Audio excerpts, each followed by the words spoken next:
Hi, I'm your host Roger Monder, and welcome to Breaking Ground.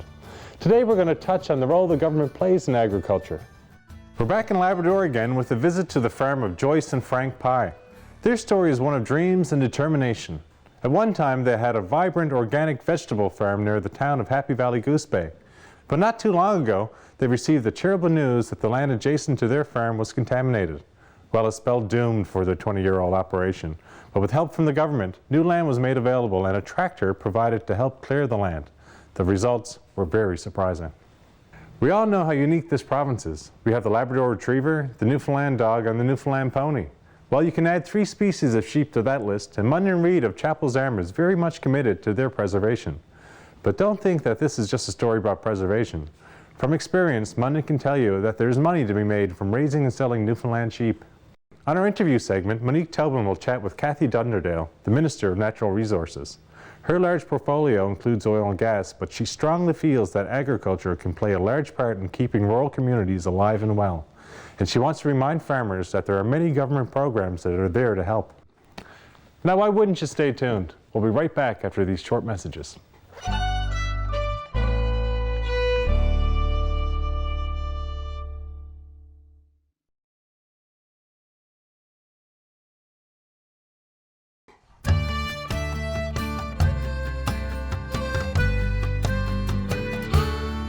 We're off to Happy Valley Goose Bay. We have a great story that is well worth watching. It's all about dreams and determination. This is a story of hope and redemption and is related to this meadow here. The open area here now produces hay, but was once a vibrant organic vegetable patch. Zucchini, turnip, broccoli, potatoes all grew here in abundance. Was the idea to use it for hay production the decision of a 4th-generation farmer who planned to give it all up? Well, the truth is, Frank Pye is a 1st-generation farmer. He explains how he and his wife Joyce got started and how the idea of beginning a farm took hold.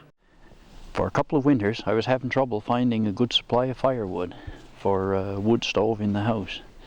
And we came up here on the road and looked around and said, this is a great spot to cut wood. Now, if you look around the field, you see the wood around the edge, and that's what the whole place was like.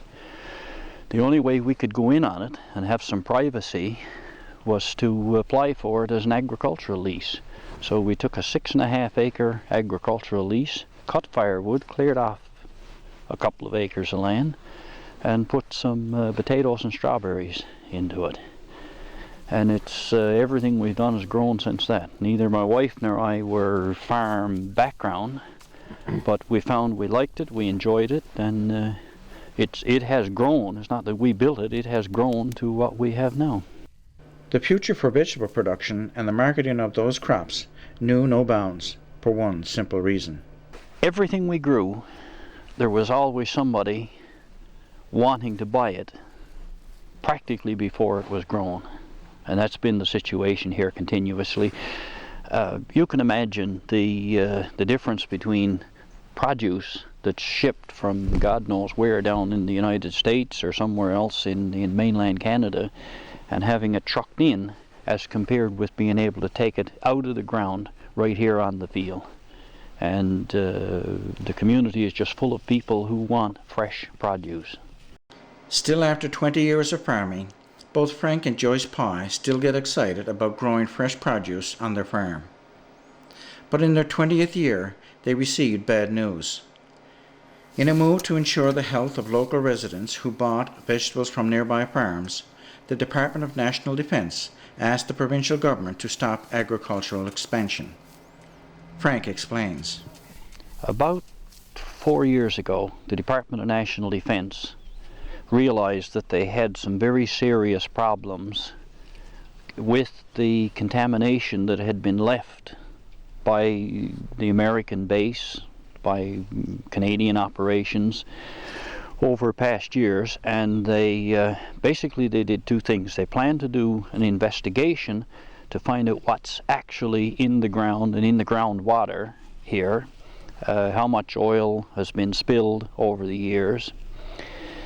And at the same time, they asked our provincial government to put a freeze on any agricultural expansion in this about 1,000 acres of land that's right across the road from the DND property. Joyce Pye knew well that the residents of the surrounding area would react in a negative manner. Absolutely heartbreaking. It was just heartbreaking. We'd spent 20 years. I invested time, money, effort, building a farm, a lifestyle for ourselves and our children and our grandchildren, and here it is. It has no value anymore. But Frank and Joyce loved farming too much to just give it up. Several people said to us, well, look, you're over 65, it's time to just let it go, finish, be done with it, move somewhere else and forget it. But we believe too much in agriculture here in this area, and we weren't prepared to do that. So we came and got the lease here and are starting all over again. Well, starting all over again is easier said than done. But obtaining a 50-acre lease on new rough land has proven to be very encouraging.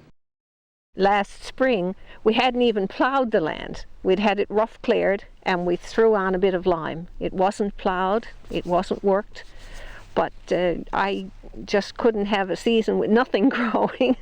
So we threw in a few seeds here and down below and another little patch up there. And we were surprised. We were really surprised. I didn't expect to get crop at all. But we've gotten turnip, carrots. I picked some lovely cauliflower and broccoli down here. It grew well. So with with no more done, that's really encouraging sign, because it's going to be good. It's going to be good soil. Another major player in making their farming future brighter is this fella here. This tractor has made the task of breaking new ground so much easier. Well, one of the key pieces that we have here is a large tractor that we were able to get through the government. It's a large equipment that's owned by our local agricultural association. It's shared by the farmers who rent it out as they need it, and it's been a key piece of equipment for us here, because it's what's made all this new development on this piece of land possible. If we were all trying to run it with our old, smaller tractors, it would have taken 10 years to get where we are now, because we've got that big one. It's made a tremendous difference to us here. So, if the farmers grow the vegetables, will the general public buy them? Within the next 2-3 years, I'd like to see a farmer's market operating here every Saturday through the fall, late in the summer, and I'd like eventually to see that 50% of the vegetables that are eaten here are grown here. Well, if that doesn't give you hope for the future, nothing will. We're off on another short break. When we come back, we're heading for Chapels Arm, where Newfoundland history comes alive.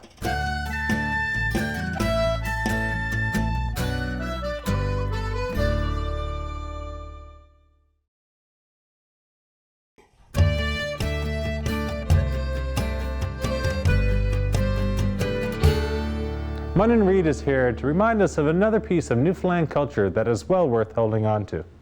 As we all know, Newfoundland and Labrador has its own unique history and culture. We have our own native dogs, the Newfoundland and Labrador Retriever, which are well known throughout the world. Newfoundland pony organizations are popping up all over the country. Well, you can add 3 more original species of sheep to that list. There's the St. Jacques, Burgoyne's Cove, and Exploits Island. Before Newfoundland and Labrador joined Confederation, over 100,000 sheep roamed the hills and meadows of many isolated communities. It is because of that fact that we have these unusual breeds of sheep. Munnan Reid of Chapels Arm knows all about the subject. That ties into our Newfoundland heritage breeds as well. We have 3 distinctive breeds here in Newfoundland: the St. Jacques sheep that I have, the Exploits Island sheep, and the Burgoyne's Cove. And these are 3 breeds that have adapted the same as the Newfoundland people have. And these are survivors. My sheep stay outdoors for 11 months of the year. The only time my sheep go in the barn are for lambing. So all winter you'll see my sheep outside. Unless we have a sudden sleet storm and where you get the rain and wet snow, that will freeze the wool, and that's not conducive to having a healthy sheep. But as regards to a snowstorm, you can have 1 foot, 2 feet of snow. I come down in the morning, you see little mounds where the sheep are just in the snow buried up. They're quite healthy, they're quite warm, they're quite accustomed to it. A lot healthier than pinned in the barn for all winter. So I feed my sheep outdoors all winter. A week prior to lambing, I put them in the barn, I put them in lambing pins. I will give them some grain called sheep ration. Once the lambs are 2 or 3 or 3 or 4 days old, if the weather is fine outdoors, that's it. Lamb, sheep, gone outdoors. They're happy then until it's time to separate them in September. My St. Jack's breed are survivors. They'll survive where a traditional registered breed like the North Country Cheviot or the Suffolk breed would do very poorly. Traditionally, most sheep have a twin of lambs. Most of my sheep have a single. But they do quite well on those rough pastures, and they lack nothing. If they need extra nutrition, they'll even go down to the salt water edge and eat kelp, which is something that my regular sheep would never do. But it's just that they have adapted over the last 50, 100, 150 years, and they breed late in the fall. They have a lamb. The lamb has no problem nursing. It's up on its feet, gone. Even though we don't get the numbers as regards to doubles and triplets, but the lambs are very, very healthy. Munden also describes what the characteristics are that make the Newfoundland sheep so distinctive. The Newfoundland heritage breeds, we're looking at a carcass that will dress out approximately 30 pounds, much smaller carcass, but consistency is very, very good. Conformation is not bad, but the taste is what sells the product. You'll find that with the traditional breeds, Suffolk, North Country, you'll find that the fat layering is different than with the traditional breeds.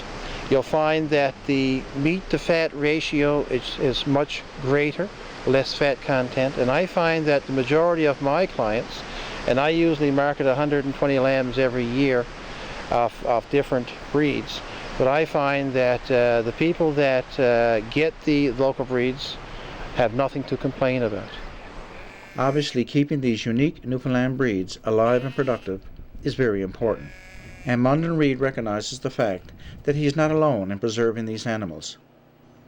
He also makes the point that rearing these breeds of sheep can be a profitable business. We have been quite fortunate that the Agri-Foods, provincial Agri-Foods, have been very supportive. Money is always tight, but the department has given personnel a number of times to help us pursue certain objectives, like getting our sheep tattooed, getting our genetic DNA testing done. I must say, they've been wonderful there. Now, as for what happens when some of our producers give it up and move on, whatever, I don't know. We hope to encourage younger people to get involved with sheep in general, because the market is there. When you have when you have a product that as fast as you can produce it, there is someone waiting to buy it, especially with lamb. It's wonderful. With the Newfoundland heritage breed, with trying to get our numbers up, the problems of finding people to take them is not really an issue, because since the Land and Sea production last year, I have a number of people who have expressed interest in having their own starter flocks. And it is these starter flocks that will go a long way in keeping our heritage sheep alive. Hats off to Munden Reid, I'd say. When we come back, Monique Tobin will be speaking to Minister Kathy Dunderdale about agriculture in this province.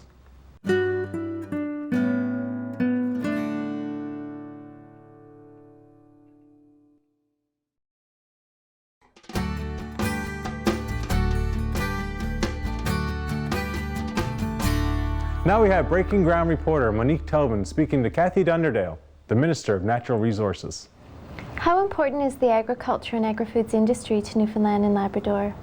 Extremely important, especially for rural parts of the province. The agriculture and agri-foods industry now contributes about $500 million annually to our economy.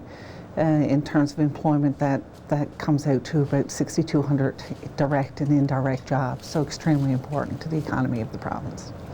Do you think that people have a sense that it has a strong presence? People might think of agriculture as being on the scale of hobby farms, or it's hard to farm in Newfoundland. And do you think there's a perception thing to get around? There probably is. I don't think there is across the province a real level of awareness about the number of people who are involved in the industry, what an important contributor it is to the economy, and how important it is for us to have locally grown vegetables and poultry, meat, and to ensure that we're getting the best of what the province has to offer, that we're supporting local economies, and that we have healthy food to consume. How do government programs allow agricultural producers to become an integral part of the economy? Government programs invest in infrastructure such as farm roads, getting electricity to farms. In Newfoundland and Labrador, a major challenge for us is the sour quality of our soil. So we invest in a limestone program that helps farmers counteract that. We're involved in research and development. Significant investment been made in the province. In the last 3 years, it's been about $34.5 million between the federal and provincial government, 21 million of that coming from the provincial government. It's extremely important as we grow this industry in the province that we do the proper research, that we understand how traditional crops can best serve us, but also understanding what new crops can be brought in, what new technologies can be introduced here to support and grow the industry. For the most part, agriculture is a rural industry. What is government doing to encourage growth in rural areas? Well, again, we're spending a fair amount of time around the research and development aspects, particularly in new areas like cranberry production, sea buckthorn. We're trying also to reduce our dependence on imported feedstocks. So the more self-sufficient we become in producing our own feedstock, then as economies of scale, it just reduces our overheads. Plus, it creates opportunity for other producers then in forage, for example, to be able to produce for their colleagues in the industry. With consumer trends towards eating local, eating healthy, eating crops that are maybe not the traditional crops, more vegetables, do you see there's an opportunity for Newfoundland and Labrador to meet the demands of its own market? Oh, I think it's extremely important that we do that. That's our very first market, and a lot of our time and energy is spent working with industry to raise local awareness about locally grown and produced fruits, vegetables, poultry, meat, and encouraging people to learn about the industry, to understand the food safety programs that are in place around, first of all, growing the food and then the processing of the food and the high quality of it. So Newfoundland and Labrador is our first market. The challenge for us then is to move on beyond our own borders into other areas. What about food safety and food traceability? What is the department doing to address those issues? Yes, we're very engaged, working very closely with industry on food safety programs in terms of production as well as processing. We need to know that we're producing the highest quality of produce, and consumers also have to have confidence in the food that they're purchasing is of the highest quality. What resources does the department have to assist in marketing agricultural products from the province? Well, we have a joint program with the federal government, which is about $32.5 million over 5 years. That's a 60-40 program. We use those fundings for research and development, and we also have our own Agri-Foods development program, which is about $4 million, and we have Agri-Foods assistance program, provincial program, which is further $2 million. So, you know, there's significant funding put into agriculture. As I said, it's been about $35 million in the last 3 years, with $21 million of that coming from the provincial government. What is the biggest marketing challenge for agricultural producers in the province? I think it's awareness within the province of what's available, what farmers are doing, what it is that they're producing, and how we can ensure that we're accessing locally grown products. I think that will be the #1 challenge. Well, thank you very much. Well, you're very welcome, and I encourage everyone who's watching this to find out where you can buy local produce and bring it home. Let's hope we're all on the same page when it comes to agriculture in this province. On next week's show, we're back up to Labrador for the 3rd week in a row. You will get to meet Marjorie Gowdy and Jim Purdy. These two people represent the pioneering spirit that still can be found in Labrador. They also are breaking new ground and are also exploring crops that haven't been tried before. Horticulture includes vegetables, of course, but it also includes a wide variety of products that are focused on the gardens that are popping up all over the province. As host for the popular TV series Homegrown, Wilf Nichols can attest to the phenomenal growth of the ornamental side of the industry. And as national president of the Canadian Nursery Landscape Association, Mike Murray can only confirm the unbelievable growth this part of Newfoundland agriculture has had. Monique Tobin will interview Pam Pippi. Pam is one of the founding members of Landscape Newfoundland and Labrador. She is in a good position to show us all how the garden-related industry has been a great boost to the local economy, both in terms of business and jobs created. This interview is a real eye-opener. Well, that's our show. I'm your host, Roger Monder, and we'll see you next week.